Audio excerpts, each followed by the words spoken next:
दोस्तों जरा इस कहानी को ध्यान से सुनिएगा। ये कहानी आपकी जीवन में सभी भ्रम को दूर कर देगा। ऋषि मुनि एवं शास्त्र से यह ज्ञात होता है कि अगर जाने अनजाने में किसी से पाप कर्म हो जाए तो उसका प्रायश्चित करने से पाप कम हो जाते हैं। प्रायश्चित अर्थात पश्चाताप। ये कहानी है एक महात्मा और एक वैश्या की। तो चलिए कहानी को शुरू करते हैं। एक कस्बे में एक महात्मा रहते थे। उसी कस्बे में एक वेश्या रहती थी। महात्मा जी अपना कार्य करते थे और वह वेश्या अपना कार्य करती थी। यानी महात्मा जी लोगों को अच्छी शिक्षा और ज्ञान का उपदेश देते थे और वेश्या अपने धंधे में लिप्त रहती थी। लेकिन वेश्या रोजाना सुबह के समय जब नाह धोकर धंधे पर बैठती थी तो उससे पहले 2 मिनट भगवान की मूर्ति के सामने बैठकर अपने अपराधों की क्षमा मांगती, फिर अपने धंधे में लिप्त हो जाती।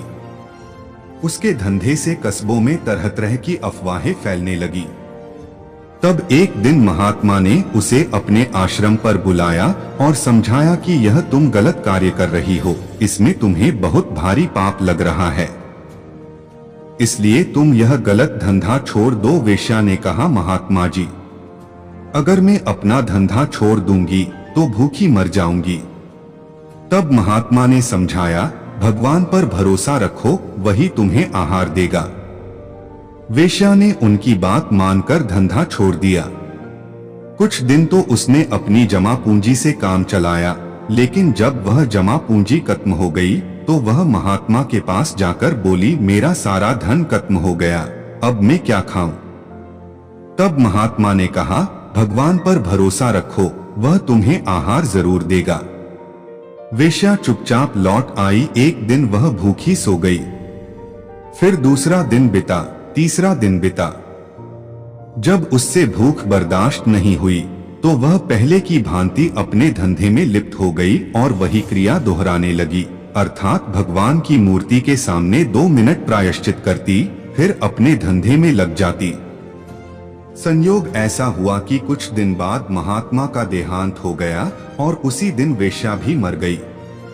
वैदिक धर्म की मान्यता के अनुसार दोनों की आत्मा उनके शरीर से निकलकर यमराज के दरबार में गई। धर्मराज ने वेश्या और महात्मा जी दोनों के पाप और पुण्य का लेखा जोखा किया। उसके बाद वेश्या को स्वर्ग और महात्मा जी को नरक में डालने का आदेश दिया। महात्मा जी ने यमराज से कहा, हे अधर्मराज, आपके दरबार में अन्याय हो रहा है। मैंने जीवन भर लोगों को अच्छे मार्ग पर चलने का उपदेश दिया, फिर भी आप मुझे नरक में डाल रहे हैं, जबकि वेश्या ने जीवन भर पाप कर्म किया उसे स्वर्ग दे रहे हैं। यह आपका कैसा न्याय है? तब यमराज ने महात्मा से कहा, हम धर्मराज, हमारे दरबार में कभी अन्याय नहीं होता। देखो, उधर पृथ्वी लोक में आपके शरीर को लोग गाजे बाजे के साथ दफनाने ले जा रहे हैं, वहां आपकी मजार बनाकर पूजा किया करेंगे।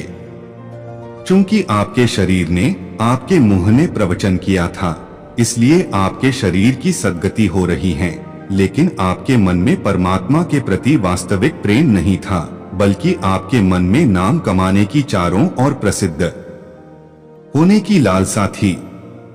आत्मा से कभी आपने परमात्मा का सुमिरन नहीं किया, इसलिए यहाँ नरक में डाले जा रहे हो। उधर दूसरी और वेश्या को देखो, उसने शरीर से पाप किया था, उसके शरीर को लोग घसीटकर नाले में फेंक रहे हैं।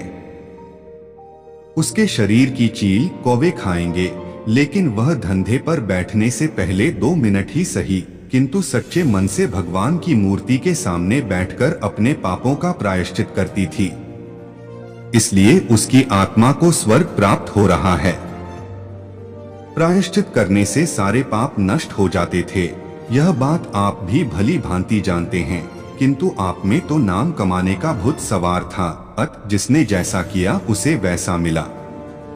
दोस्तों, कैसी लगी ये कहानी कमेंट बॉक्स में जरूर बताएं। और वीडियो पसंद आया हो तो वीडियो को लाइक और चैनल को सब्सक्राइब जरूर करें। धन्यवाद।